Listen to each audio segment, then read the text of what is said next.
Sometimes, we help not based on the very need of the person we are helping, but based on our need. Kaya ang natutugunan natin ang pangangailangan, hindi nung tutulungan natin, kundi natin. Yun bang desire to help? Gusto ko makatulong ako. Naku, alumpihit ako, kinakailangan makatulong ako, tutulong ako. Pero hindi ko sigurado kung nakatulong ka talaga sa tao. Kung bakit iba yung naging reaksyon ng misis mo, ng mister mo, o kaya ng anak mo, nang habang nagkukwento siya, alam mo may pinagdaraanan siya, kinukwento niya, ayan na yung problema niya.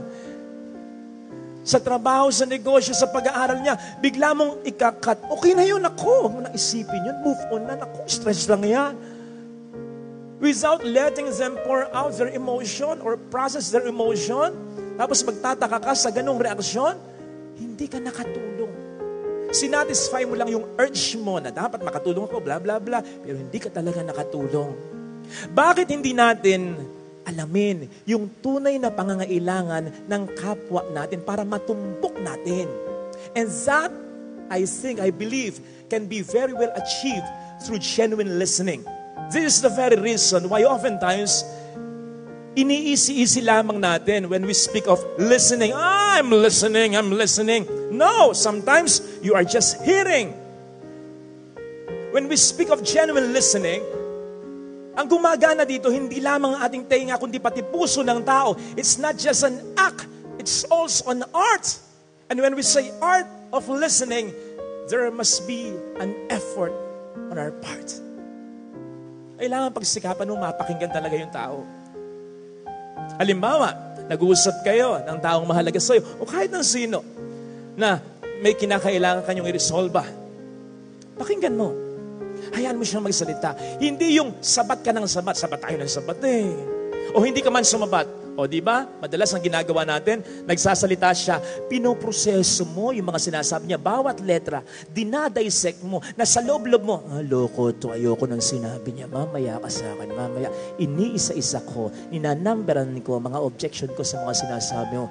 Kaya gigil na gigil ka na Gusto mo nang huminto siya. At pag hinto niya, ang sinasabi mo agad, plus nanlilisik pa ngayong mga mata, tapos ka na. Pues, ako naman, makinig ka. Pero hindi pa tapos. Mag-o-object kayo, hindi pa ako tapos. Tapos ka na! Ako naman ang pakinggan mo! Nakita niyo na. Tapos na rin yung pag-uusap ninyo. Walang mangyayari doon, maniwala po kayo. Hayaan mo siyang magsalita muna, hayaan mo. Kung kinakailangan nga, i-guide mo pa siya. Kinakailangan ng humility dito. Lalong-lalo na kung nag-o-object ka na sinasabi niya, kung kinakailangan, kagatin mo, dila mo hanggang sa dumugo na. Pero hayaan mo siyang magsalita. Yung bang mailabas na talaga ang lahat. Maganda nga, kung may mga words pa na kahit na kaplastikan lang, sabihin, okay, ano pa? Pero gigil na gigil ka na. Sige, ano pa? Hayaan mo lang siya makapaglabas. May sinabi ka kanina, lalong-lalo na, mas maganda kung sincere ka talaga. Paano mo nasabi yun? If you don't mind, what do you mean by that? Saan ang gagaling yun? May problema ka ba sa ganito? May problema? Ano ba? Ano ba gusto mong sabihin? Hayaan mo. Sinasabi ko sa iyo, kapag ang tao ay may pinagdaraanan, makahulugan ang bawat salitang sinasabi niya. Yung bang makahulugan na hindi lang yun ang makahulugan. Loaded pa yan ng ibang kahulugan. Pag sinabi niyang okay lang, hindi definite na okay yun. Pag sinabi niyang wala lang, hindi lang wala yun. Pag sinabi niyang tapos na, hindi pa tapos yun, maniwala ka. Pag mahal mo ang tao, mararamdaman mo naman yun, di ba? At kapag mahalaga talaga sa iyo ang tao, kahit sabihin niyang okay na siya, pero nararamdaman mong hindi pa, hindi ka titigil hanggat hindi mo nasisiguradong okay na siya. Ganon ang taong mahal tayo. In fact, ang mga taong mahal tayo, people who love us, will stay, will listen to us, will even understand us, kahit wala tayong kahit single na salita na binibigkas. Maiintindihan niya tayo kasi iniintindi natin siya. Nako, I tell you, sinasabi ko po sa inyo, tested ko na ito. Kapag ganito ang ginawa natin, kapag nagpakita tayo ng interes at pag-alang sa bawat salita na kanyang sinasabi, pagkatapos niyang magsalita, siya naman ang magpapakita ng paggalang at interes sa ating mga sasabihin sa kanya. Give and take lang, kumbaga. Di ba? O yan o. Sample. Kayong mag-asawa. Di ba? Ganyan kayo, di ba? Magsasalita si Mrs. Makikinig si Mr. Magsasalita si Mr. Makikinig si Mrs. Di ba ganyan kayo? Noon. Di pa ako tapos eh. Kasi habang sinasabi ko, sabi ni Mr. Sabi ni Mrs. Noon yun. Nung mahal niyo pa ang isa't isa. Father, mahal pa rin naman namin.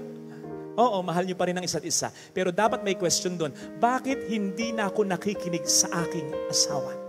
Dati talaga yung pagmamahal mo, kahit alam mong tama ka eh. Pipigilin mo yung sarili mo. Mahalaga kasi para sa iyo yung pag-asama ninyo, yung magandang pag-asama ninyo, kaysa sa punto mo, hanggat mapagbibigyan mo naman ito, hanggat magiging diplomasya ang approach mo, bakit ngayon hindi na? So may pagmamahal pa rin. Pero nasa na? Nababawasan na. Kung wala nang nakikinig, nasa na yung pagmamahal? Baka nababawasan na. Pareho na kayo nagsasalita, wala nang nakikinig, wala na. Meron pa pala yung mga kapitbahay niyong marites sa paligid. Uy, nag-aaway na naman. Oo nga, ano kaya pinag-aaway? Shhh! Bakit? Pinakikinggan ko nga mabuti. Yun ang attentive. Seriously, genuine listening is hard. Again, it's an art. Effort on our part. But it is very important. Lalong-lalo na sa panahon ngayon na wala nang gustong makinig. Nakita nyo sa FB, picture ko. Yung iba nga, kahit alungala lang ginagawa, picture. Ako, focus, mundo. Eto sinasabi ko. Eto comment ko. Kahit pangit yung comment, eto basta nakapag-comment ako. Kahit noon pa, di ba? Anong sabi natin? Talk shows. Daming sikat na talk shows. Merong listening shows. Peace talks. Oh, peace talks. Walang peace listens. Kaya nga sa peace talks, may negotiator eh. Kasi, sabi niya, teka muna. Lahat may gustong sabihin, walang gustong makinig. Walang mga yan. Kaya ang tao ngayon, yes, gusto natin. Napapakinggan tayo. Pero mas gusto natin yung maramdaman nating inuunawa, iniintindi. Someone is taking time to understand what we are feeling. Sinasabi ko po sa inyo, pag ganyan kayo, lalong-lalo na sa taong mahal ninyo, makikita mo, magbabago ang mood niyan. Yung magkasalubong na kilay, maghihiwalay na ganyan. Nanlilisik na mga mata, pupungay. Yung mga muscle niyan dito, marirelax yan. Yung mga shoulders na very stiff niyan, bababa yan. Yung balls niya na mataas, magiging malumana yan. At makita mo mag-o-open siya. Sa gayon, by the end of your conversation, mapatunayan man ninyo na tama nga siya. Hindi siya magtataas ng boses. O ano ngayon? Sabi sa'yo eh. Ayaw makinig eh. Hindi niya gagawin yun. O kaya, mali man siya, hindi man siya umamin, hindi na siya magmamatigas. Kasi nauna na yung approach mo na pinaramdam mo sa kanya. Kaya tayo nag-uusap.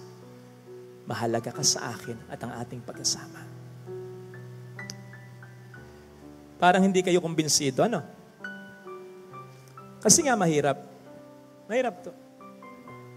E di sige, tuloy nyo na lang yung style nyo. Yung laging galit, walang nakikinig, yung biglang toink, blackout na lang yung walang kibuan. Palilipasin ng 1, 2 araw, 1 linggo, saka na lang uli magkikibuan. At saka kapag nag-away, saka uungkatin na naman. Yan yung style nyo eh. Style nyo, bulok. Diba? Hindi lang luma na, kundi bulukin ang inyong pag-asama. Mahirap ito, pero effective ito. Kaya nga po tayo narito eh. Kasi bukas, makikisalamuha ka na naman sa mga katrabaho mo, sa mga kanegosyo mo, lalong-lalo na sa pamilya mo. Hindi kayo nag-uusap ngayong mag-asawa. Hindi naman dahil magkagalit kayo, kundi nakikinig kayo, nagsisimba kayo, nagdadasal kayo. So parang sinasabi nyo sa Panginoon, Lord, mahirap pero kakayanin ko. Basta tulungan mo ako.